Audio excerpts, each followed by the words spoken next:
Merci, Monsieur Grelier. La parole est maintenant à Madame Claudine Schmid pour 5 minutes.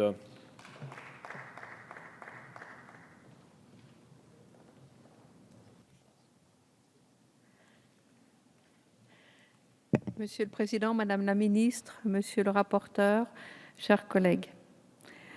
Le célèbre adage « Nul n'est censé ignorer la loi » ne signifie pas que chaque citoyen doit connaître l'ensemble des textes législatifs et réglementaires existant dans l'ordre juridique français. Toutefois, aujourd'hui, cet adage est fréquemment évoqué pour regretter l'absence de sécurité juridique à laquelle sont confrontés nos concitoyens.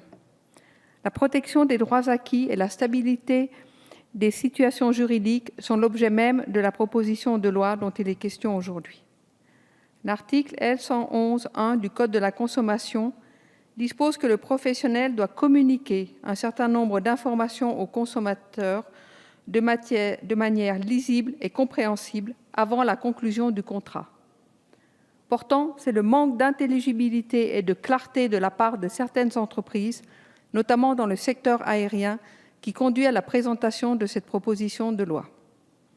En effet, face à l'absence de transparence des pratiques commerciales des entreprises qui distribuent des billets d'avion, le grand public demeure mal informé sur la composition du prix des billets ainsi que sur la procédure de remboursement des taxes d'aéroport.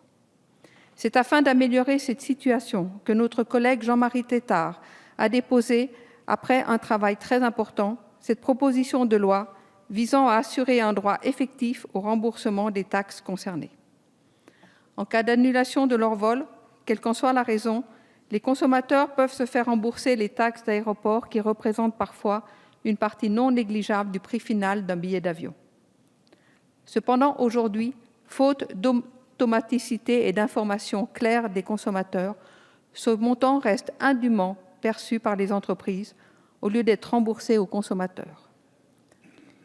Il y a 2 raisons principales à cela. D'abord, rares sont les consommateurs qui connaissent leur droit au remboursement. Ensuite, les consommateurs méconnaissent souvent la composition du prix des billets d'avion et ne sont pas informés de la répartition entre la somme qui relève du prix du vol lui-même et celle correspondant aux taxes associées au vol. Pourtant, il existe déjà des dispositions juridiques relatives à ce sujet. Cependant, il suffit de se rendre sur un site de réservation de billets en ligne pour constater que la pratique déroge bien souvent à la loi. Ces dispositions n'étant pas suffisamment respectées, il convient donc de les renforcer et de réaffirmer les droits des consommateurs. Cette proposition de loi permet donc de garantir l'information du consommateur et de clarifier la procédure de remboursement.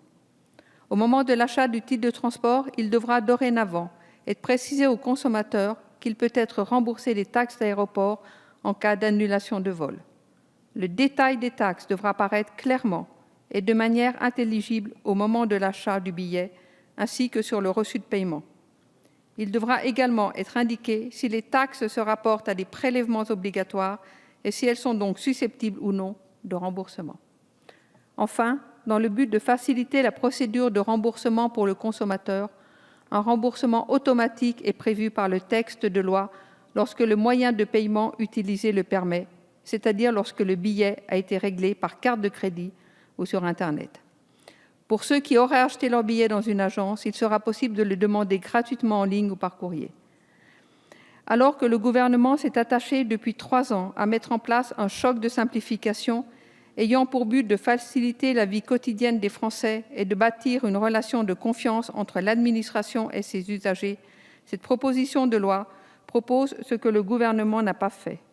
Elle permet en effet, d'une part, de s'assurer que le consommateur est averti des droits dont il dispose et, d'autre part, que celui-ci ne soit plus induit en erreur par un défaut de transparence des entreprises commercialisant les billets d'avion. Alors, Madame la Ministre, dans votre intervention, j'ai bien entendu votre intention de prendre un arrêté pour satisfaire partiellement cette PPL. Dans votre réponse à la discussion générale, pourriez-vous confirmer devant la représentation nationale que vous prendrez cet arrêté si cette PPL devait, par malheur, ne pas être adoptée mardi? Je vous remercie. Merci, Madame